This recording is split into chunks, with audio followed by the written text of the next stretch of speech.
Welcome back to our channels, Warriors. We are still growing 9,700 subscribers. All right. If you have to, get your grandma to smash that like button. Okay. We're almost there to 10,000 subscribers. With that being said, this episode right here, man, I'm going to just drop knowledge on you guys because I kind of see, right? I gather so much. There's 10,000 of you guys. I gather so much of what's going on, of where you guys are not grasping what's really happening, okay? This is a doozy. This is a doozy. There seems to be a misconception that our union is more powerful than what it is. Okay. It's still a union, right? And it provides services, but does it really play an intricate role in policy development, policy changes? I mean, I can only give you my experience in 16 years.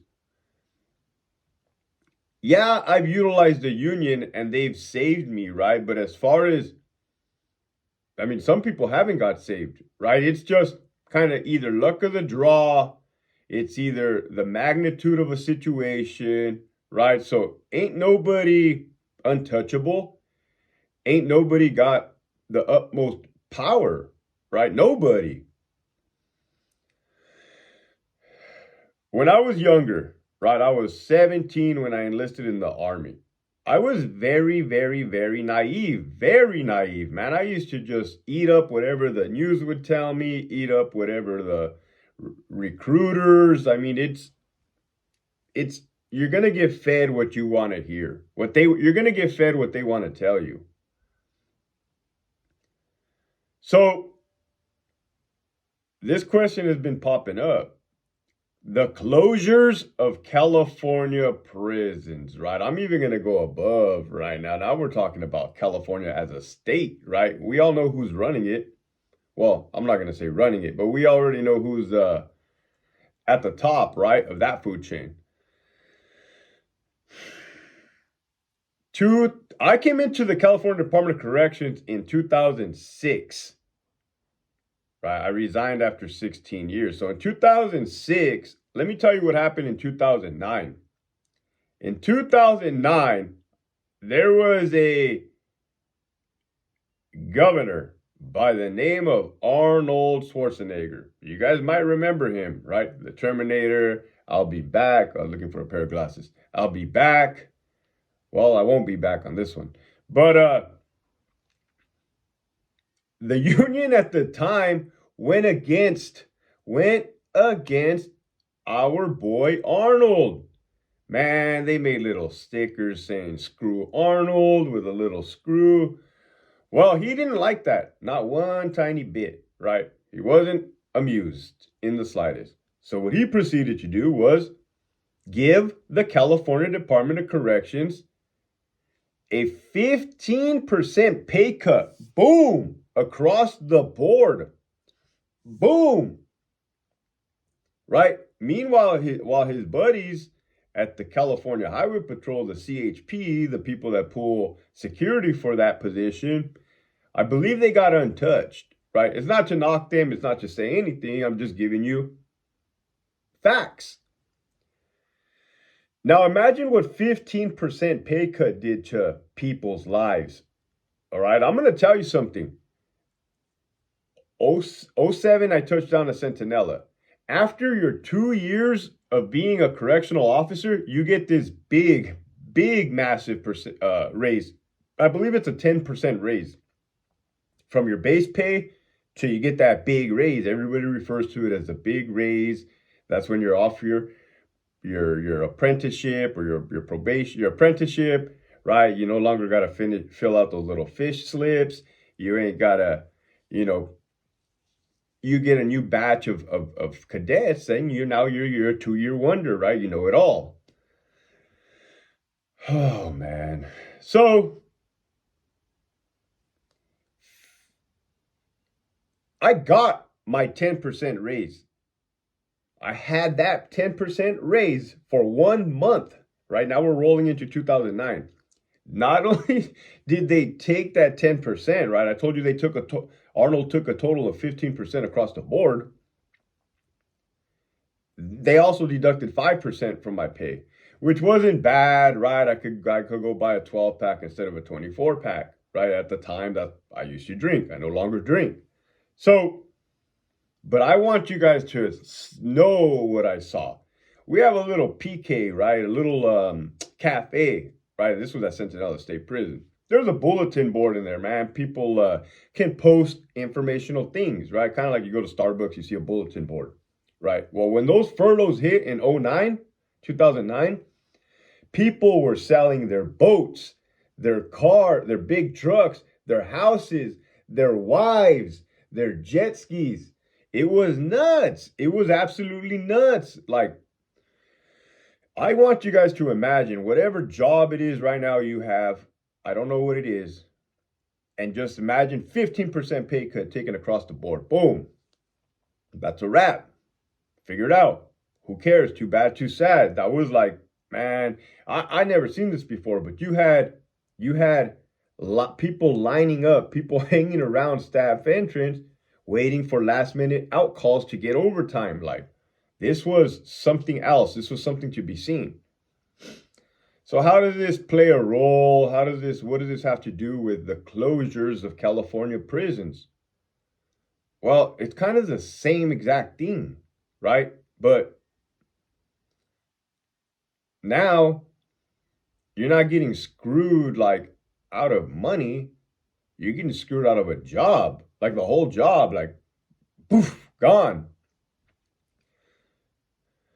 So we went through this as well in 2009. AB 109, realignment. The weirdest, they were cutting positions. They were cutting, the people were getting pink slips. The newer officers, right? If you had a certain, like 5 years or less, you were going to get touched. And the weirdest thing I saw, man, it just didn't make sense, was like they took 3 officers, they shuffled everybody around, man, like involuntary.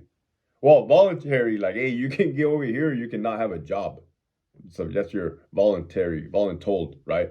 The weirdest thing I saw is they got 3 correctional officers from Centinela and 3 from Calipat, and all they did was flip-flop them, right, to get their numbers right. But like, that made absolutely 0 sense whatsoever. Like, you might as well have just left those individuals in place, right?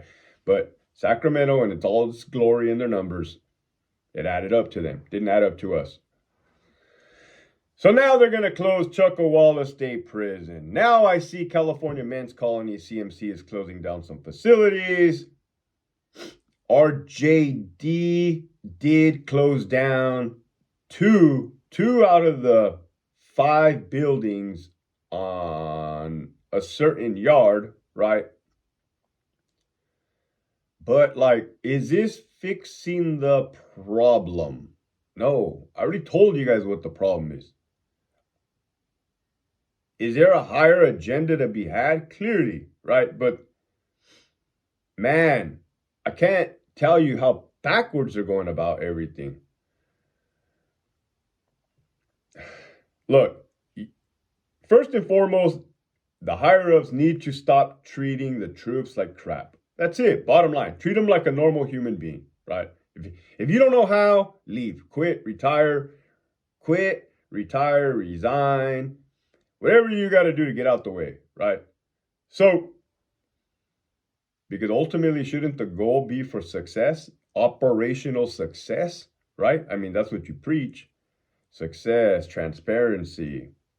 Wow. So start treating the cops nice, right?